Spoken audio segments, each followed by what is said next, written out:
Happy New Year and welcome to 2013. I'm Morna McEver with the International Association of Professional Quilters. Are you a New Year's resolution maker?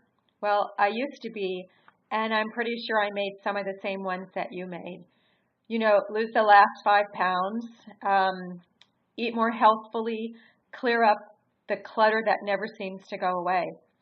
Well, about 6 years ago, I decided to take a new approach, and that was to pick a word or theme to focus on for the year. It was my intention for the year. And this happened in my yoga studio. The first Saturday of the year, Kathy, the owner of the studio, walked through the class with a basket of words when we were each to pick one. The woman next to me picked the word love. Oh, I thought, that's a really great word. So then it was my turn, and I picked openness. Openness. Well, I didn't like that word, so I said to Kathy, can I pick a new word? And she said, no, that word picked you. So I thought, okay, I'm stuck with this word. So I took it home, thought about it, and I ended up taping it to the front of my computer monitor where I could look at it throughout the year.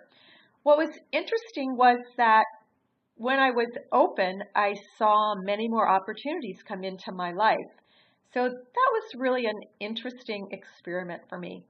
So in the years since then, I've picked lots of different words to focus on through the years. I've picked joy, abundance, challenge, expand. And this past year, I actually chose openness and opportunities as 2 words, and I can really look back and see the magic that happened in my life. So it's that time again, and I spent time over the Christmas holidays thinking about where I wanted my focus to be for the year. And the word I chose is conscious, or I like to pair it with conscious living. And I'll tell you that for me, it's very easy to get caught up in the doing of whatever it is I'm doing and have getting it done be the important part. And I lose sight of being fully engaged in what it is that I'm trying to do. And I noticed this particularly in December when I was working on a new quilt. And I realized how fully engaged I was in the design process and what a wonderful feeling that was to me. And so I realized that if I could bring this same consciousness, attentiveness to all the other aspects of my life, it could really be a good thing. So that was really how I chose the word conscious. Some examples of how I can use this going forward: being fully present when I engage with others.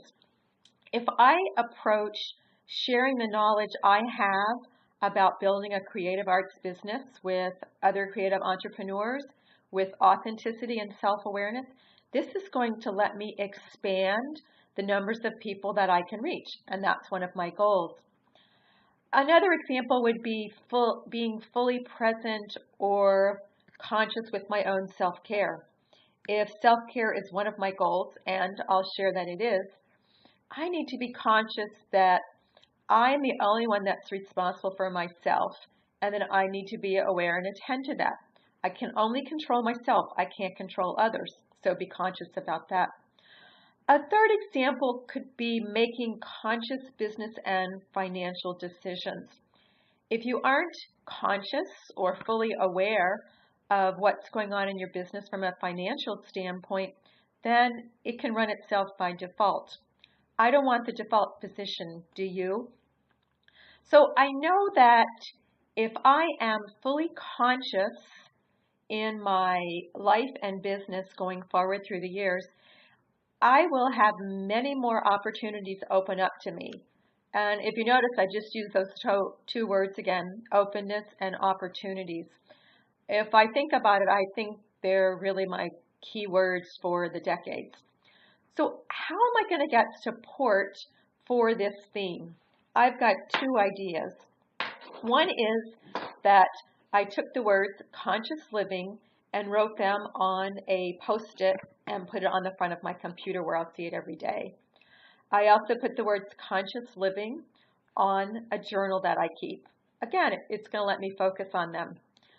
Another thing I did was I found a book that's called A Year of Living Consciously by Gay Hendricks.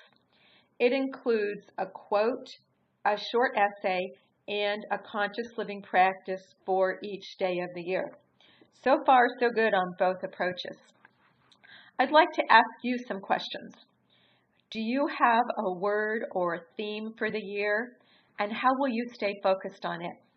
If not, would you like to join me for a year of conscious living? I'd love to hear your thoughts on this, so be sure to hop on over to the blog and share them there. Thanks, and I hope 2013 is everything that you want it to be, both personally and professionally.